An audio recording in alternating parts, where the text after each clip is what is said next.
ამერიკელი ბიზნესმენის ილონ მასკის ქონების შეფასებამ 600 მილიარდს გადააჭარბა. ამ მოცემულობით კი მსოფლიოში პირველი ადამიანია, რომელმაც აღნიშნულ ნიშნულს მიაღწია. როგორც Forbes წერს, მასკის ქონების მკვეთრი ზრდა მისი კომპანიის SpaceX-ის შეფასების 800 მილიარდამდე ზრდამ განაპირობა. მულტიმილიარდერი კოსმოსური სფეროს ამერიკული გიგანტის აქციების 42%-ს ფლობს. შესაბამისად, მხოლოდ SpaceX-ში მისი ამჟამინდელი წილი 326 მილიარდით განისაზღვრება. აქვე უნდა აღინიშნოს, რომ კომპანიის შეფასება ჯერ კიდევ აგვისტოში 400 მილიარდს არ ცდებოდა. ზრდა კი არა მარტო წარმატებულმა სარაკეტო გამოცდებმა, არამედ საფონდო ბირჟაზე გამოჩენის დაანონსებამ განაპირობა. არსებობს მოლოდინი, რომ ბირჟაზე დალისტვის შემდეგ SpaceX-ის შეფასება 1,5 ტრილიონამდე გაიზრდება, რაც მომავალი წლის ბოლოსთვის მასკს ტრილიონერ ბიზნესმენად აქცევს. SpaceX-ი არ არის მასკის ერთადერთი კომპანია, რომელშიც ის დიდი მოცულობის წილებს ფლობს.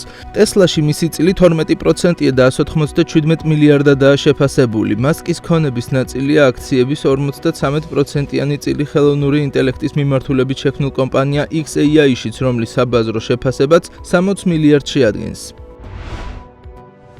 ჩინეთის უძრავი ქონების სექტორში კრიზისი ღრმავდება. ქვეყნის სტატისტიკის ეროვნული ბიუროს მონაცემებით, უძრავი ქონების სექტორში განხორციელებული ინვესტიციები წინა წლის ანალოგიურ 11 თვესთან შედარებით 15.9%-ით შემცირდა. ეს მაჩვენებელი ასახავს ინვესტორებისა და დეველოპერების მხრიდან სექტორის მიმართ ნდობის მკვეთრ კლებას და ჩინეთის ეკონომიკის ერთ-ერთი ყველაზე მნიშვნელოვანი სფეროს შენელებას. ინვესტიციების მასშტაბური კლება რამდენიმე ფუნდამენტურ ფაქტორს უკავშირდება. უპირველეს ყოვლისა, სიტუაცია გაამწვავა მსხვილი დეველოპერული კომპანიების, მათ შორის Evergrande-სა და Country Garden-ის ფინანსურმა პრობლემებმა და დეფოლტმა, რამაც მთელი სექტორის დესტაბილიზაცია და ინვესტორებში პანიკა გამოიწვია. გარდა ამისა, საცხოვრებელი სახლების გაყიდვების მოცულობა მნიშვნელოვნად შემცირდა, რაც დეველოპერებს ფულადი სახსრების ნაკადს უმცირებს და ახალი პროექტების დაწყების ინტერესს აქრობს. ამ ყველაფერს ემატება ჩინეთის ეკონომიკის საერთო შენელება და მოსახლეობის მხრიდან ეკონომიკური ზრდის პერსპექტივის მიმართ ნდობის შემცირება, რამაც უარყოფითად იმოქმედა ახალი საცხოვრებელი სახლების და იპოთეკური სესხების მოთხოვნაზე. უძრავი ქონების სექტორში ინვესტიციების შემცირება სერიოზულ საფრთხეს უქმნის ჩინეთის მთლიან შიდა პროდუქტს, ვინაიდან ეს სექტორი ქვეყნის ეკონომიკის მნიშვნელოვან ნაწილს წარმოადგენს და მასზე პირდაპირაა დამოკიდებული როგორც დეველოპერული და სამშენებლო, ასევე საბანკო სექტორები.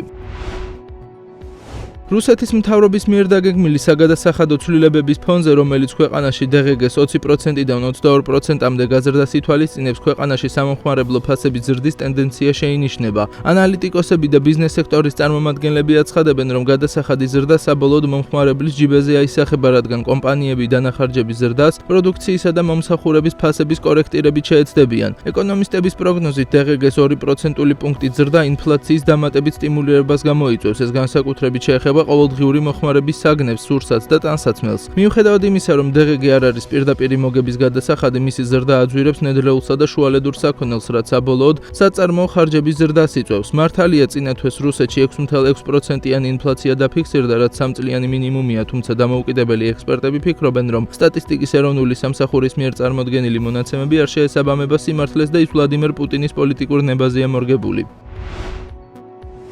რუსეთზე უარის თქმის სანაცვლოდ ესტონეთი უნგრეთს ჯარიმების გადახდას თავაზობს, როგორც ირკვევა ესტონეთის ოფიციალურმა წარმომადგენლებმა უნგრელ კოლეგებს ფინანსური მხარდაჭერა და შესაძლო ჯარიმებისგან დაცვა შესთავაზეს. მოთხოვნა კი მარტივია, უნგრეთმა მკაფიოდ უნდა შეცვალოს თავისი საგარეო პოლიტიკური ვექტორი და დაასრულოს ნებისმიერი სახის პოლიტიკური თუ ეკონომიკური თანამშრომლობა რუსეთის ფედერაციასთან, რომელიც ევროკავშირის საერთო პოზიციას ეწინააღმდეგება და მიზანმიმართულად ხელს უშლის ევროპის განვითარებას. ჯერჯერობით უნგრეთის ოფიციალური პასუხი უცნობია, თუმცა ესტონეთის ინიციატივა მკვეთრად ცვლის დინამიკას ევროკავშირში რუსეთ-უნგრეთის ურთიერთობასთან დაკავშირებით. შეგახსენებთ, რომ ბოლო პერიოდში ვიქტორ ორბანის მთავრობა ევროკავშირის წევრი ქვეყნების მხრიდან მზარდი ზეწოლის ქვეშ იმყოფება, განსაკუთრებით მას შემდეგ, რაც უკრაინისთვის დახმარების გაწევის საკითხზე და რუსეთისთვის სანქციების გამკაცრების ინიციატივაზე უნგრეთმა ვეტოს უფლება არაერთხელ გამოიყენა და ამ გზით მხარი დაუჭირა ვლადიმერ პუტინის პოლიტიკურ ინტერესებს. ლუკოილმა თავისი საერთაშორისო აქტივების გაყიდვაში დასახმარებლად დონალდ ტრამპის 2024 წლის საპრეზიდენტო კამპანიის უფროსი მრჩეველი ბრაიან ლანზა დაიქირავა. ამის შესახებ პოლიტიკოს საკითხთან დაკავშირებულ ორ პირზე დაყრდნობით წერს. ლანზა და მისი კომპანია Mercury Public Affairs ლუკოილში ბოლო რამდენიმე კვირაა მუშაობს, რამაც შედეგი უკვე გამოიღო, კერძოდ მათ წვლილი შეიტანეს ამერიკის ხაზინის დეპარტამენტის გადაწყვეტილებაში, რომ აქტივების გაყიდვის ზღვა და 13 დეკემბრიდან 17 იანვრამდე გახანგრძლივებულიყო. Mercury-ის ვებგვერდის ცნობით ლანზა ტრამპის პირველი საპრეზიდენტო კამპანია კამპანიის დროს მედიასთან ურთიერთობის დირექტორის მოადგილე იყო, ხოლო 2024 წლის საარჩევნო კამპანიის დროს ასევე ორ ადმინისტრაციას შორის გარდამავალ პერიოდში მედიასთან ურთიერთობებს კურირებდა. ამასობაში Reuters-ისთვის ცნობილი გახდა, რომ რუსული ლუკოილი ამერიკული ბანკ Stellus Partners-ზე თავისი საერთაშორისო აქტივების გაყიდვისკენ იხრება. ათეული სხვა პრეტენდენტისგან განსხვავებით Stellus-მა კომპანიას უნაღდო ტრანზაქცია შესთავაზა. კერძოდ ბანკს ამერიკული ინვესტორების კუთვნილი ლუკოილის ფასიანი ქაღალდების რუსული კომპანიის საერთაშორისო აქტივებზე გაცვლა სურს. ლუკოილისთვის ეს ხელსაყრელია განსაკუთრებით იმიტომ, რომ უნაღდო აქტივების გაცვლით თავის აქციებს იბრუნებს, მაშინ როცა უცხოური განყოფილების გაყიდვის შემთხვევაში მიღებული შემოსავალი სანქციების მოხსნამდე გაეყინება. თურქეთის სრუტეებში ნავთობტანკერების ტრანზიტის დრო ორივე მიმართულებით 12 დღემდე გაიზარდა, მაშინ როცა ერთი კვირის წინ 5-დან 7 დღეს შეადგენდა. მიზეზად შტორმები და საომარი რისკების სახელდება, რაც ნავიგაციას ართულებს. ინფორმაციას Reuters-ი ტრეიდერებსა და სააგენტო River Lakes-ზე დაყრდნობით ავრცელებს. შავი და ხმელთაშუა ზღვების დამაკავშირებელი ბოსფორისა და დარდანელის სრუტეები რუსეთიდან, ყაზახეთიდან და აზერბაიჯანიდან ნავთობის ექსპორტის მთავარ მარშრუტს წარმოადგენს. ერთი პიკასო ასევროთ. პიკასოს 1941 წელს შესრულებული TTD-FEME ლატარიაში თამაშდება, რომლის გამარჯვებულიც 2026 წლის 14 აპრილს კრისტის სააუქციონო სახლის პარიზის ფილიალში გამოცხადდება. ნახატის ლატარიაში გათამაშების იდეა 2004 წელს დაარსებულ ფრანგულ non-profit ორგანიზაციას ალცჰაიმერის კვლევით ფონდს და ფრანგ ტელეპროდიუსერ პერი კოშინს ეკუთვნის. ფონდი აფინანსებს კლინიკურ კვლევით პროგრამებს, სადოქტორო და პოსტდოქტორალურ სტიპენდიებს და ხელს უწყობს კვლევების გაზიარებას. გათამაშების ფარგლებში 120,000 ბილეთია ხელმისაწვდომი, რომლის საშუალებითაც ფონდი იმედოვნებს 12 მილიონი ევროს შეგროვებას ალცჰაიმერის კვლევებისთვის.